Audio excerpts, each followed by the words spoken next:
सुप्रभातम बच्चों, आज की ऑनलाइन क्लास में कक्षा 10 के सभी छात्र छात्राओं का स्वागत है।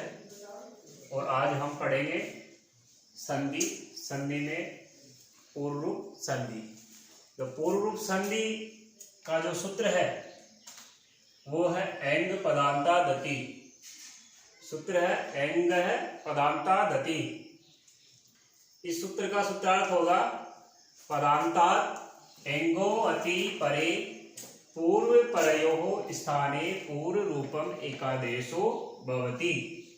अर्थात इस सूत्र को जो हिंदी अनुवाद होगा वो है पद के अंत में एंग हो, ऐसे पद हो जिनके अंत में एंग हो और एंग के परे अर्थात एंग के बाद में एंग वर्णों के बाद में अत वर्ण हो। कौन सा वर्ण होना चाहिए? अत वर्ण।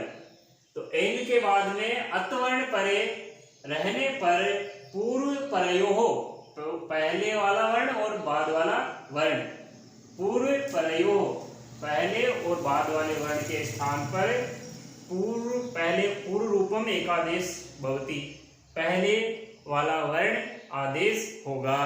अर्थात ऐसे पद जिनके अंत में एंग हो, ए और ओ, और बाद में अत परे रहने पर पहले वाला वर्ण और बाद वाले वर्ण के स्थान पर पहले वाला वर्ण आदेश होगा।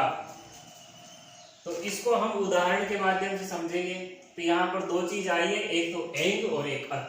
इसको भी समझ लेते हैं हम, एंग क्या है और अत क्या है। तो जो एंग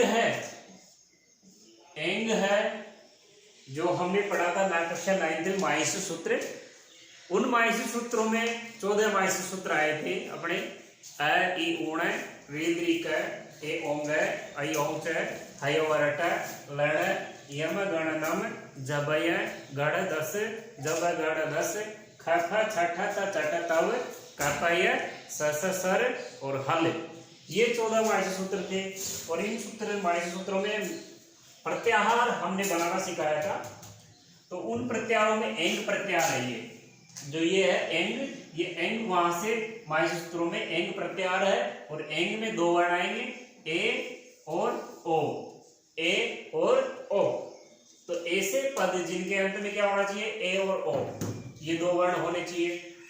और एंग पद के बाद में अत वर्ण होना चाहिए। अत का मतलब है यहाँ पर ऋस्व अकार से, केवल ऋस्व अकार, छोटा वाला ए, और एक होता है आ। तो ये वाला नहीं होना चाहिए, ऋस्व अकार होना चाहिए। तो एंग हो गया हमारा, अत हो गया। अब देखते हैं कि इस सूत्र के अनुसार उदाहरण कैसे होने चाहिए इस पूर्व रूप संधि में। तो जो बनता है, पहला बनता है हमारा फॉर्मेट बनता है ए धन ए बराबर ए। अगर पद के अंत में ए हो और ए के बाद में क्या होना चाहिए? ए, ऋस्व ए, तो इन दोनों के स्थान पर ए आदेश हो जाएगा।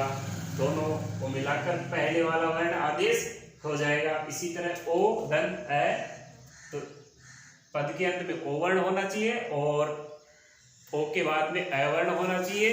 तो इन दोनों को मिलाकर पहले वाला वर्ण आदेश हो जाएगा। अर्थात दोनों को मिलाकर ओ आदेश हो जाएगा और ए के स्थान पर अवग्र चिन्ह एस का आ जाएगा, ये वाला चिन्ह आ जाएगा। अब उदाहरण से हम समझते हैं अंते धन अपि। पहला हमारा ए धन ए बराबर ए। तो इसमें जो उदाहरण है, पहला उदाहरण है अंते धन अपि। तो अंते जो पद है ये चतुर्थी का एक वचन पद है। पद का मतलब यहाँ पर पद से होगा जिसकी संज्ञा हो जाती है ना, वो वाला पद रहेगा यहाँ पर। तो पद अर्थात यहाँ पर शब्द से होगा। सु औ जस अमोक सस, ये जो प्रत्यय लगने के बाद जो शब्द बनते हैं वो पद होगा। तो अंते, तो चतुर्थी का एक वचन है अंते। तो अंते में जो लास्ट वाला वर्ण है वो है ए वर्ण, और इधर आ गया ऋस्व ए। तो ए धन ए। तो जो एंग वर्ण है, ए आ गया हमारा एंग में से ए, और इधर अत का ए, ऋस्व ए। तो यहाँ पर दोनों के स्थान पर पूर्व वाला वर्ण है वो आदेश हो जाएगा, अर्थात वो आएगा, और ए को हम एस अवग्र चिन्ह के रूप में लिखेंगे। तो इसको मिलाकर लिखेंगे अन्ते अपि, ये बनेगा हमारा अन्ते अपि। इसी तरह अगला उदाहरण है हरे धन अव, हरे धन अव। तो जो हरे शब्द है वह है चतुर्थी का एक वचन, हरि हरि हरय प्रथमा, वो वाला जो शब्द रूप है आपने पढ़ा था उसमें चतुर्थी का एक वचन है। तो जो हरे पद है इसके अंत में क्या आ रहा है, ए वर्ण, और इधर ए के बाद में आ रहा है ए, जो अत वाला ए है, ऋस्व ए, छोटा वाला ए। तो ये सूत्र काम करेगा यहाँ, अर्थात यहाँ पर पूर्ण रूप संधि होगी। तो ए दोनों के स्थान पर ए आदेश हो जाएगा, और ए को लिखेंगे हम अवग्र चिन्ह के रूप में, एस के रूप में लिखेंगे। तो मिलाकर लिखेंगे हरे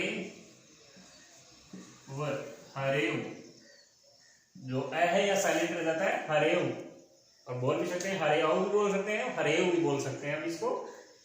फिर अगला उदाहरण आ रहा है हमारा ओ धन ए। तो इन दोनों के स्थान पर ओ आदेश होगा, ए को अवग्र चिन्ह के रूप में लिखेंगे एस के चिन्ह में।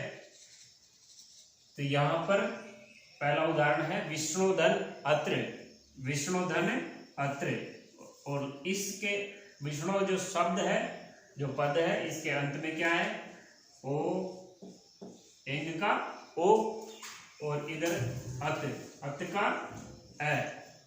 तो ओ और ए, तो यहाँ पर दोनों के स्थान पर पहले वाला वर्ण जो वर्ण है ओ, वो आदेश हो जाएगा, और ए को ए के स्थान पर अवग्र चिन्ह आ जाएगा।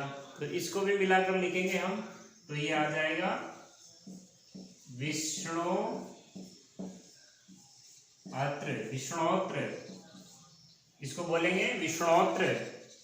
फिर अगला उदाहरण है हमारा कोधन अपि। जो को पद है किन शब्द का है, किम शब्द का है, तो को के स्थान, को में आ रहा है ओ, जो एंग का ओ है वो आ रहा है, और इसके बाद में अत वर्ण आ रहा है ए, ऋस्व ए। तो दोनों के स्थान पर पूर्व वाला वर्ण है वो आदेश हो जाएगा, और बाद में वो जो ए अत है, अत को अवग्र चिन्ह के रूप में लिखेंगे। इसको मिलाकर लिखेंगे तो ये आ जाएगा को पी, बोलेंगे कॉपी। तो इस तरह से हमने आज पढ़ी है पूर्व रूप संधि, और जो बाकी अन्य बचे हुए उदाहरण हैं वो आप अध्ययन करेंगे, वो पाठ्य जो होमवर्क है उसी के रूप में लिखेंगे।